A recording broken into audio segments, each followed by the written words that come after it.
Amy Dacey, you were the head of the Democratic National Committee back for the Philadelphia Convention in 2016.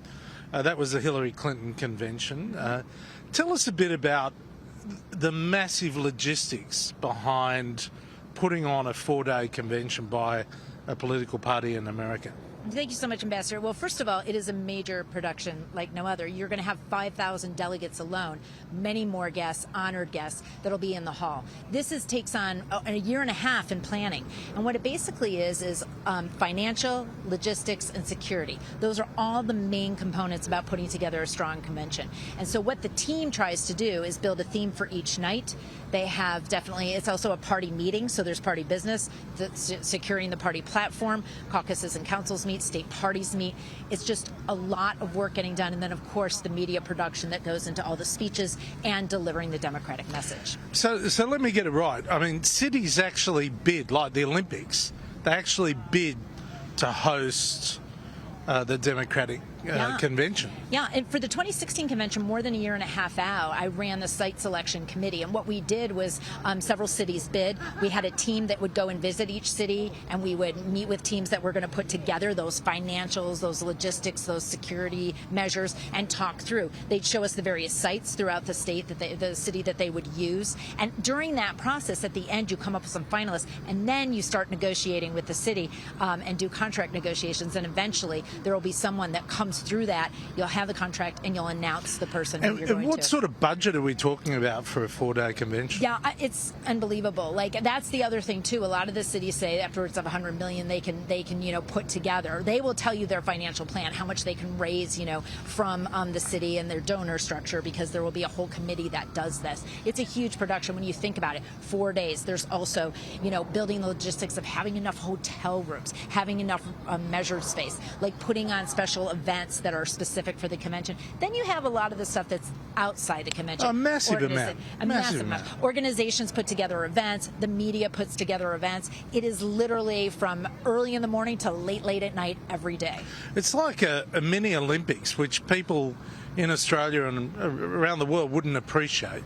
You're spending more on the 4 days of the Democratic National Convention than you'd spend in an entire Australian election campaign by one political party. I mean, it's huge. Yeah. Well, and then you've got CNN, everyone hosting their event spaces outside.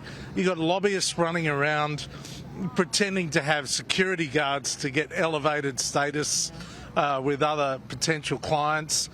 There must be another 10,000 people simply around the convention centre. There's some people that will come to Chicago and do all the events and never make it inside the hall or choose to go inside the hall. But, we're also, I think, in America really sensitive to the fact that the world is watching. This is the important part. There's people all across the country that will watch this. There are people that are undecided voters who will look to see if there's an interest. Is this somebody who shares their value? And right now, this is a very unique process also, because what we're doing here for Democrats at the Chicago convention is this is the first time you're introducing Vice President Harris and Governor Walz as the ticket. These are two people that less than a month and a half ago we did not know would be the Democratic ticket. So there's a real uniqueness. And as you can imagine, just the ability within a month and a half for this team here to switch that around and to have all the things that you put together, the videos, the programming, the messaging to represent them.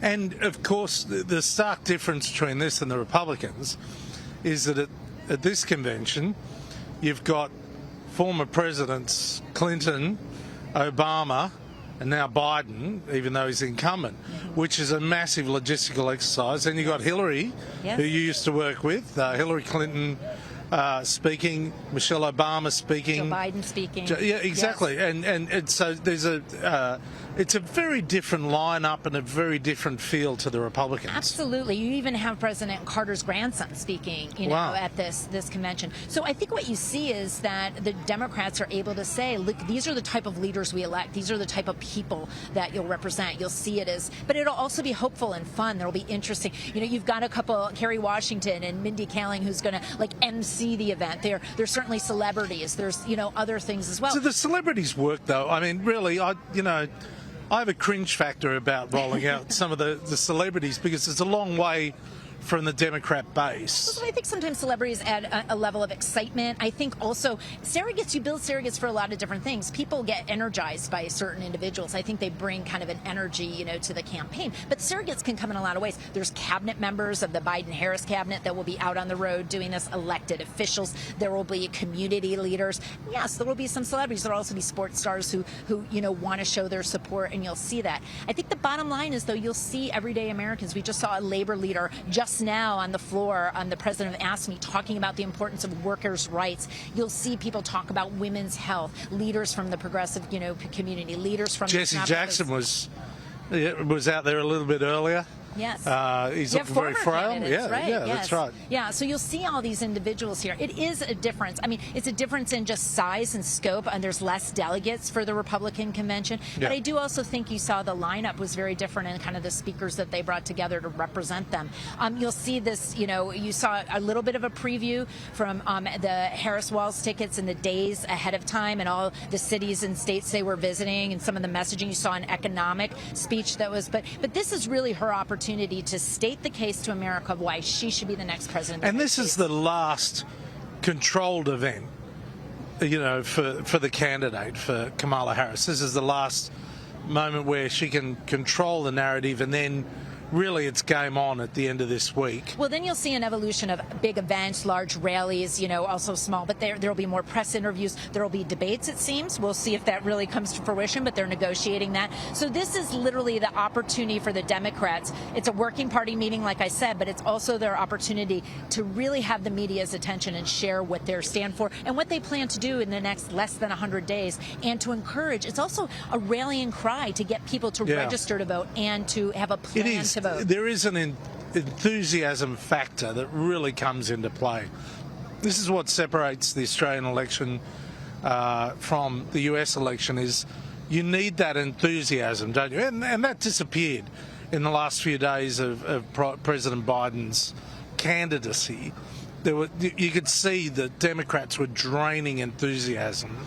Yeah, I think you saw in the first 36 hours after Vice President Harris announced her, candidacy, what you saw was $100 million raised, 62% from new donors. That's enthusiasm. 58,000 volunteers in that first 36 hours, a coalescing of state party leaders, of also elected officials. You also saw the polls flip. Now, polls are just a snapshot in time. We've got a long way to go to the election. But all that momentum, you know, and when you're feeling good about something, people want to be a part of that. They want to be a part of a winning ticket, an enthusiastic ticket. So that momentum will really help coming out of the convention and heading out into these battleground states that are a must-win for this ticket. So it's kind of interesting that there's a surge of enthusiasm and money out of New York and California. That's not where the election's going to be fought and won. That's right. And it's still, you know, I still have a feeling that Kamala Harris is behind, even though the polls are suggesting otherwise. But it's still got a long way to go. What are the 3 or 4 events that you think can turn the election either way between now and polling day in November? Well, listen, and to be clear, in the United States, voters are voting in September. You know, there's early vote, there's, you know, absentee vote. So, yes, it might be less than 100 days of the election, but people start voting in the next few weeks.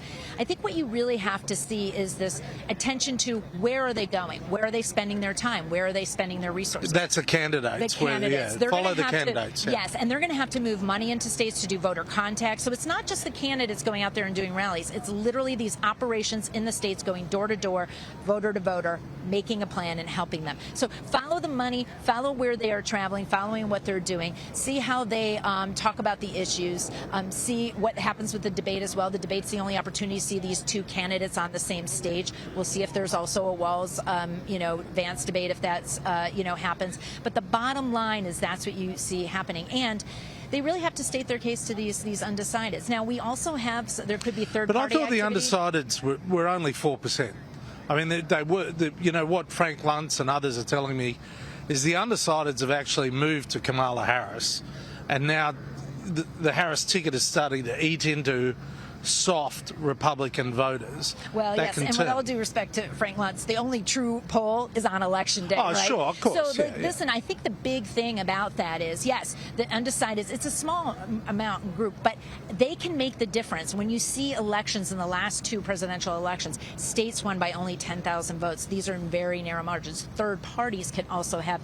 But you So also, where is Kennedy? Where do you see Yeah. Kennedy's campaign now?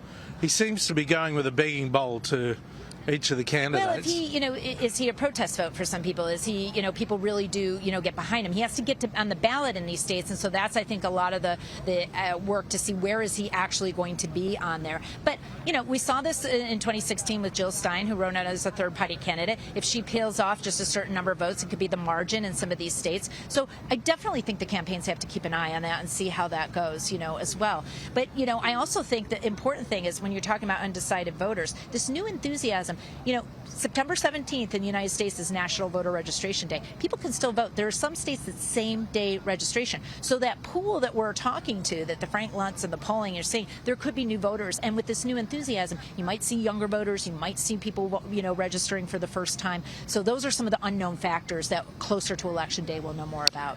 Well, there's a long way to go. Amy Dacey, thank you so much for your time, and thank you for giving our audience a bit of an insight into what is a hugely impressive logistical exercise at a convention. Thank you. I appreciate the opportunity.